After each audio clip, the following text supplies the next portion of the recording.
औज़ुबिल्लाहिमिनश्शैतानिर्रजीम बिस्मिल्लाहिर्रहमानिर्रहीम। जमात नहम के अज़ीज़ तलबा, आज हम मोल, जिसे केमिस्ट का खुफिया यूनिट भी कहते हैं,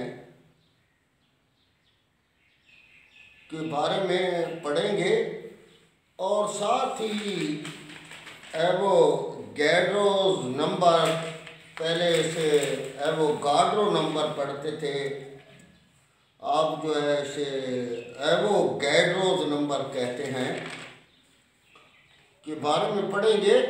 तो मोल दरअसल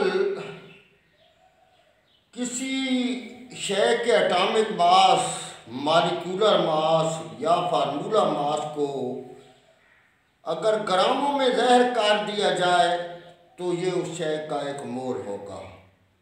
ये तारीफ आपकी किताब के सफ़ा नंबर 22 पर लिखी हुई है।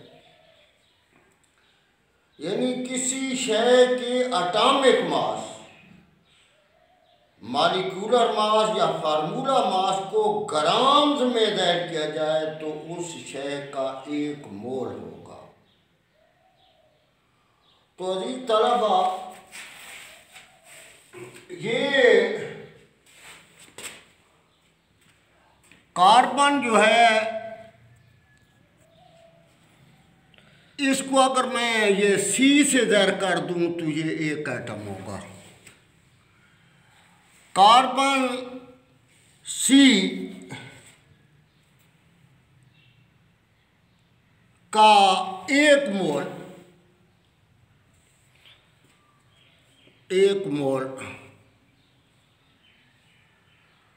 तो एटॉमिक मास उसका लेना है। तो सफ़ा नंबर 56 पर जो है ये इसका मास देख लेते हैं कितना है।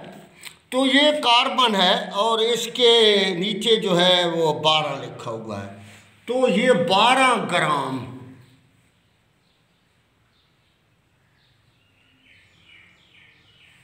ये 12 ग्राम के बराबर है। तो ये एक मोल के बराबर है। इसी तरह हम ऑक्सीजन ले लेते हैं।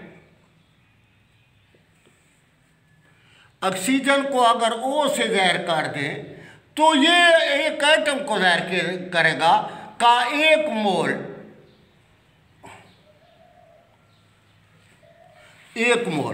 तो ये ऑक्सीजन जो है 8वें नंबर पर मौजूद है और इसके नीचे लिखा हुआ है 16। तो ये 16 ग्राम के बराबर होगा। इसी तरह क्लोरीन ले लेते हैं, क्लोरीन, और इसे Cl लिख देते हैं का एक मोल। क्लोरीन 97वें नंबर पर मौजूद है और उसके नीचे है 35.5। तो ये 35.5 ग्राम। तो ये एटम हमने लिए हैं। तो ये एटमी मास जो है, एटॉमिक मास, उसका अगर ग्रामों में ले लिया जाए तो वो कितने मोल के बराबर होगा? एक मोल के बराबर होगा। और अब आपने याद रखना है कि इसमें बात हो रही है एटम की। तो इसके जो है वो एटम होंगे कि कितने होंगे? 6.02 ज़रब 10 की ताकत 23 एटम या एटमों का मजमूआ जो भी है, आप यही तसव्वुर करें। 6.02 ज़रब 10 की ताकत 23, जिसे एवोगैड्रो नंबर कहते हैं, और उसे Na से एन जो है वो नंबर, और ये एवोगैड्रो या एवोगैड्रो जो भी पढ़ेंगे किताब, दोनों युद्ध लिखा हुआ है। आप ये देखें कि ये ऑक्सीजन का एक मोल 16 ग्राम, और 16 ग्राम में कितने एटम होंगे? वो होंगे 6.02 ज़रब 10 की ताकत 23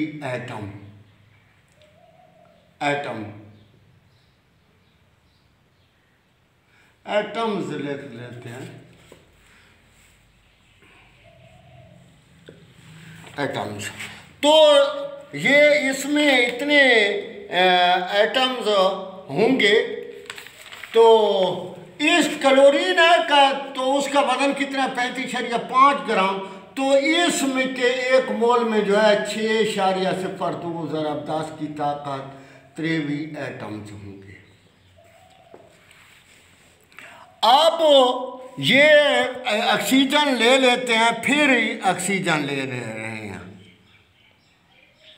ऑक्सीजन, लेकिन यहाँ मैं लिख देता हूँ O2 लिख देते हैं।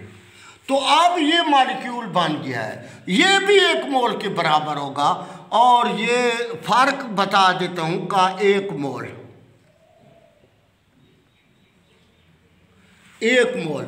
और ये पहले उसका कितना वजन था, 16, अब 16 गुणे 32 ग्राम।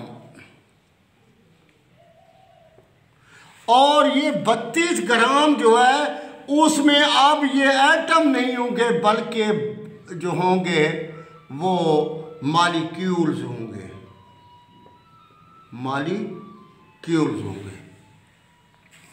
अगर इसको एटमों में तब्दील करना है तो फिर ये 2 है, इसमें 2 एटम है, तो इसको 2 के साथ ज़रब देंगे तो ये उतने एटम बन जाएंगे। अब ये क्लोरीन है, तो ये Cl2 लिख देते हैं। पहले Cl लिखा था, अब क्या कर दिया, Cl2 का 1 मोल, ये बन जाएगा 35.5 को 2 के साथ ज़रब देंगे तो 71 ग्राम।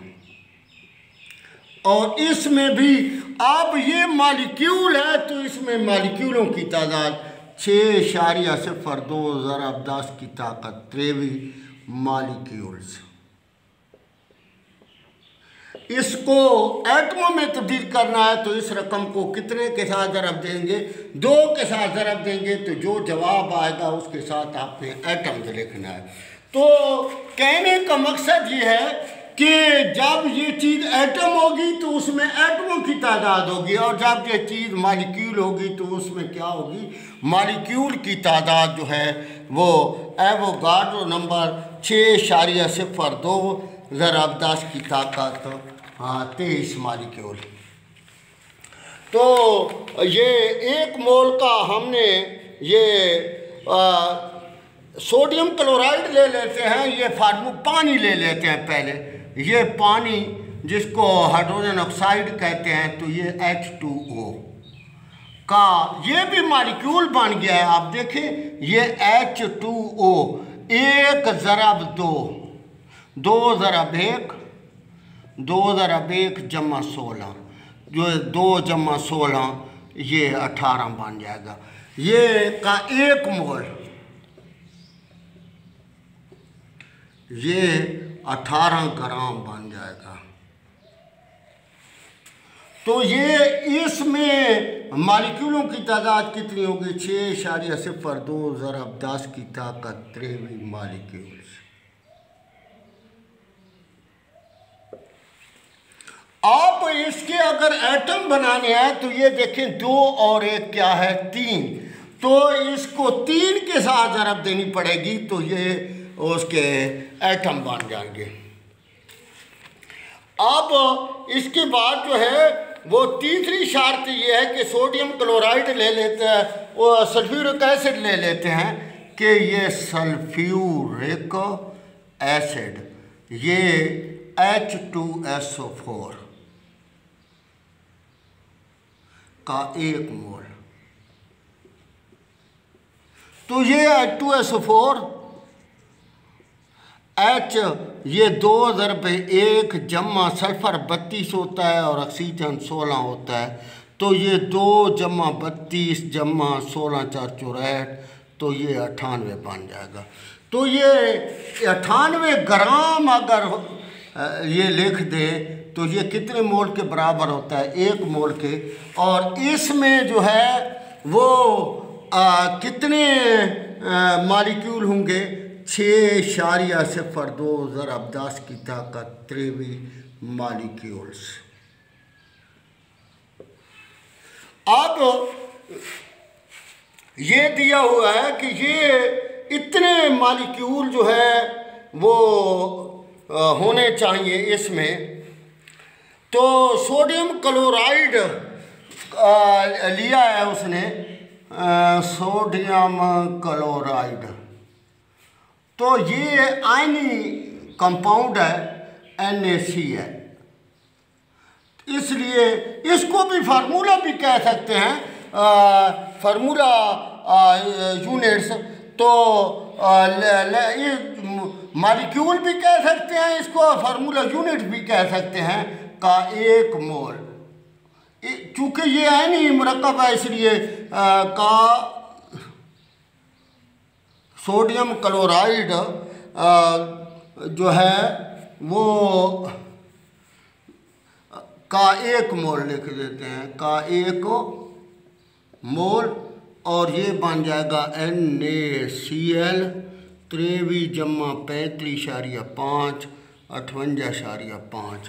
ये अगर ग्रामों में ले ले ग्राम, तो ये इसके लिए हम लफ्ज़ 6.02 ज़रब 10 की ताकत 23, और ये फार्मूला यूनिट्स का लिख देते हैं, फार्मूला यूनिट्स, और फार्मूला यूनिट्स।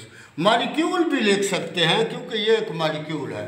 तो एक मिसाल इसकी दे दी है।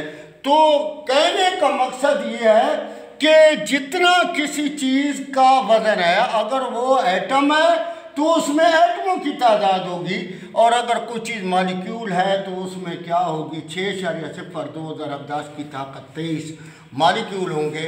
और ये एक जो है आयनिक कंपाउंड, आयोनिक कंपाउंड हमने लिख लिया है। तो ये इसका जो है वो 1 मोल कितना 58.5 ग्राम के, और इसके साथ फार्मूला यूनिट्स भी लिख दिया है।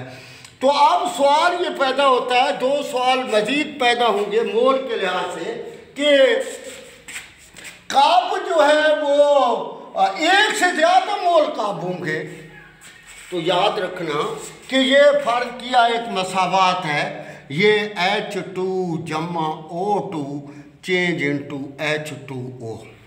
तो इसको मुतबादन करते हैं, ऑक्सीजन का इधर 1 का इधर 2 है, तो इसको 2 के साथ ज़रब देते हैं ताकि ये 2 बन जाए। तो इधर हाइड्रोजन के 4 बन गए, तो इसको 2 के साथ। अब ये जितने हिस्से के साथ मुतबादन करते वक्त या किसी कंपाउंड के, मॉलिक्यूल के, एटम के, ये शुरू में जितना अदद लिख दिया जाता है वो उतने मोल बन जाता है। अब ये देखें, ये 2 जो है मोल होगी, और ये 1 मोल होगा, और ये भी कितने मोल होगी, 2 मोल होगी।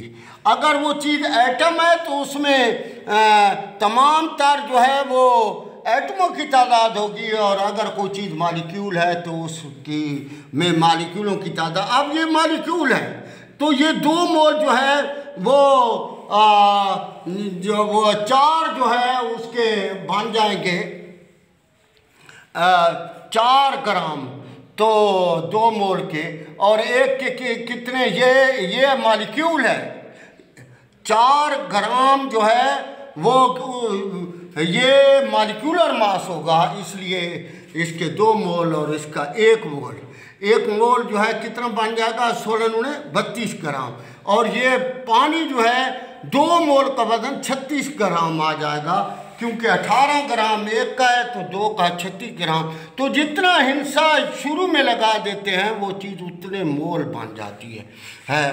तो एक बात ये बतानी है, और दूसरा जो है वो न्यूमेरिकल दिए गए होंगे, तो मोलों की तादाद मालूम करने का, मोल की तादाद जो है वो बराबर होती है सवाल वाला जितने ग्राम देगा, दिया गया मास, उसने मॉलिक्यूलर मास, एटमी मास कोई होगा, तो आप ये समझे दिया गया मास और बटा मॉलिक्यूलर मास या एटमी मास जो कि हो मॉलिक्यूलर मास या एटमी मास, ये होगा।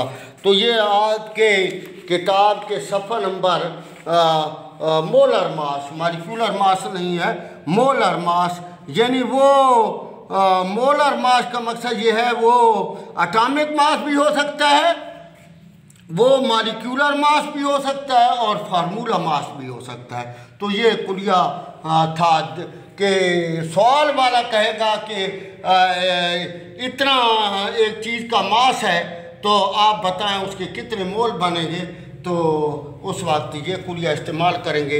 वैसे आम निस्बत तनासब से भी हम इसे हल कर सकते हैं।